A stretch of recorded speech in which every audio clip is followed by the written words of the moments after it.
বন্ধুরা, আমি আলপনা রান্নাঘরে আমি চলে এসেছি। আমি আসা মানেই তো একটা রেসিপি, অবশ্যই একটা রেসিপি নিয়ে এসেছি। খুব সহজে টেস্টি রান্না কিভাবে করা যায়, অতি সাধারণ, হ্যাঁ, সেই ধরনের একটা রেসিপি। তাহলে সম্পূর্ণটা না দেখলে বোঝা যাবে না।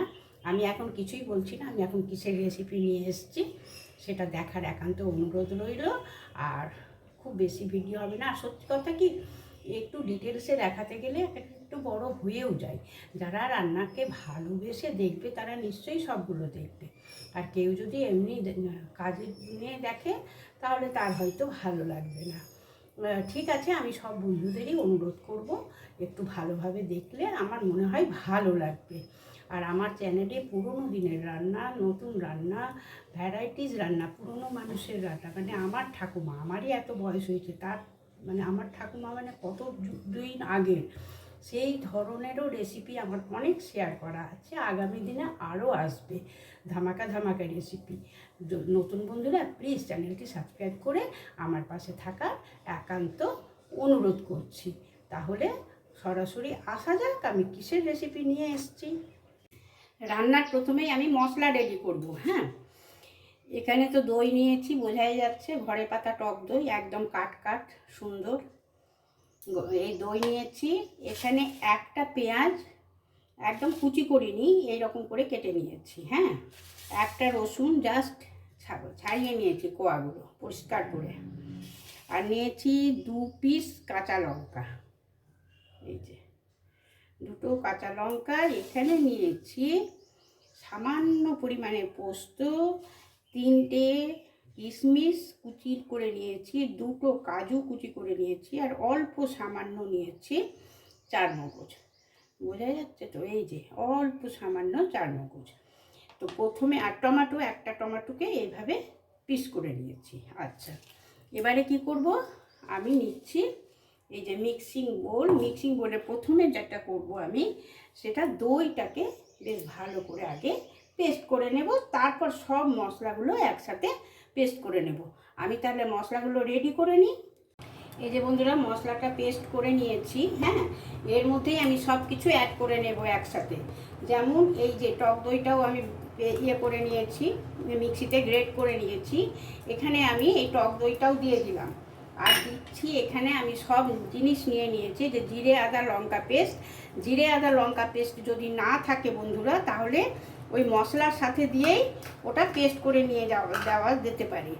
আর এই যে পরিমাণ মতন আমি চিনি দিচ্ছি, এই পরিমাণ মতো নুন, এই যে ধনে গুঁড়ো, হলুদ গুঁড়ো, লঙ্কা গুঁড়ো আর গরম মশলা গুঁড়ো, আমি সব জিনিস একসাথে এতে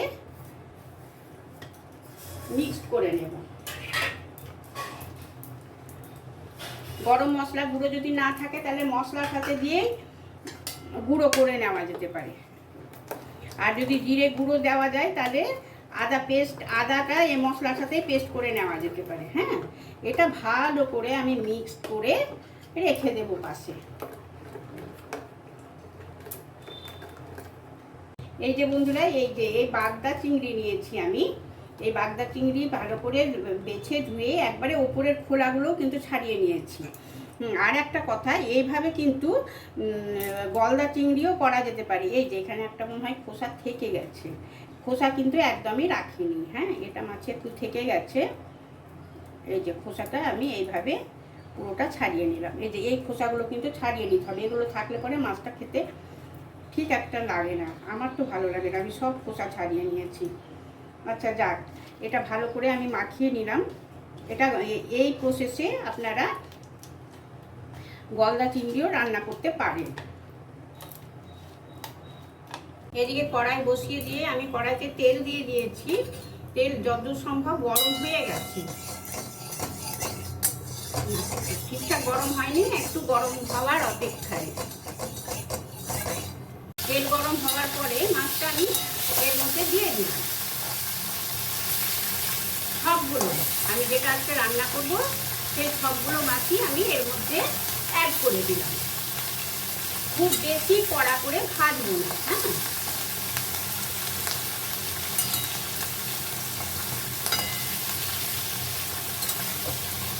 আমি কিভাবে ভেজে তুলবো অবশ্যই দেখাবো। আমি একটুখানি জাস্ট নাড়াচাড়া করে এটা তুলে নেব। এই যে মাছ ভেজে তুলে নিলাম, আর ওই কড়াইতে কিন্তু আমি তেল দিয়ে দিয়েছি, অলরেডি গরম হয়ে গেল। এই যে আমি এইভাবে মাছগুলো তুলে নিয়েছি। আর এর মধ্যে কিন্তু আমি কোনো কিছু সম্বরা দিচ্ছি না। যেই মশলাটা আমি রেডি করে রেখেছি এতে তো সবই দিয়েছি, এই মশলাটা এখন আমি সম্পূর্ণ এর মধ্যে দিয়ে দিলাম।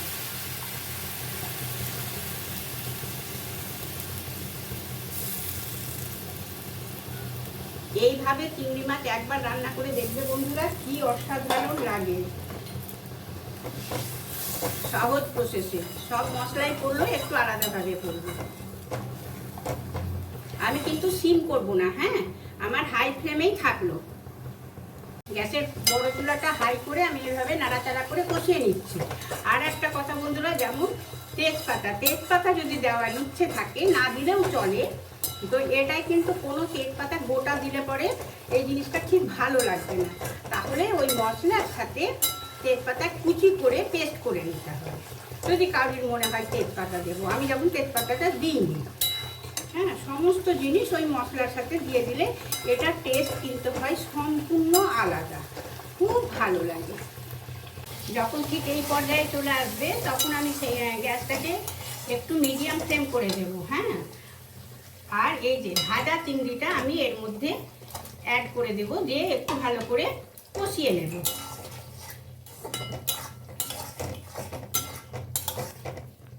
এই যে বন্ধুরা, ঠিক মিডিয়াম ফ্লেমে রেখে আমি এইভাবে কষিয়ে যাচ্ছি।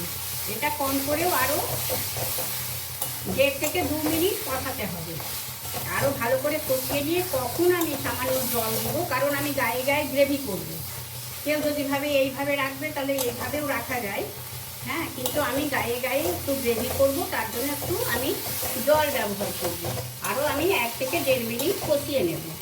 এই যে বন্ধুরা, এইভাবে কষা রাখা যেতেই পারে, কিন্তু আমি তো বলেছি যে আমি একটু গ্রেভি করব।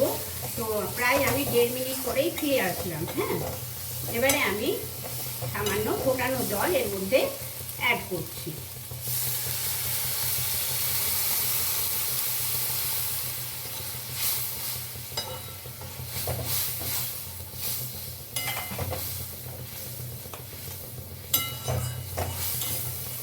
আর একটু ভালো করে ফুটবে, একটু সিম করে দিলাম।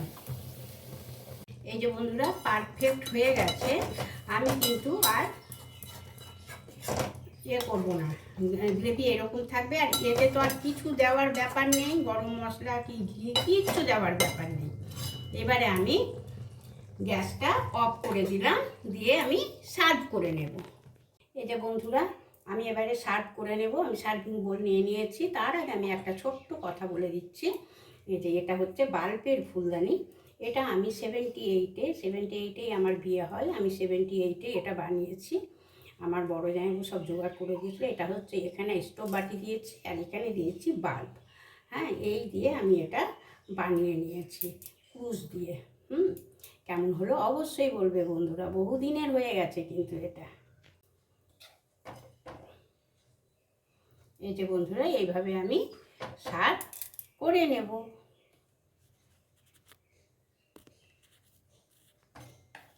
এই যে বন্ধুরা, সার্ভ করে নিলাম। আমার সার্ভ করা হয়ে গেল।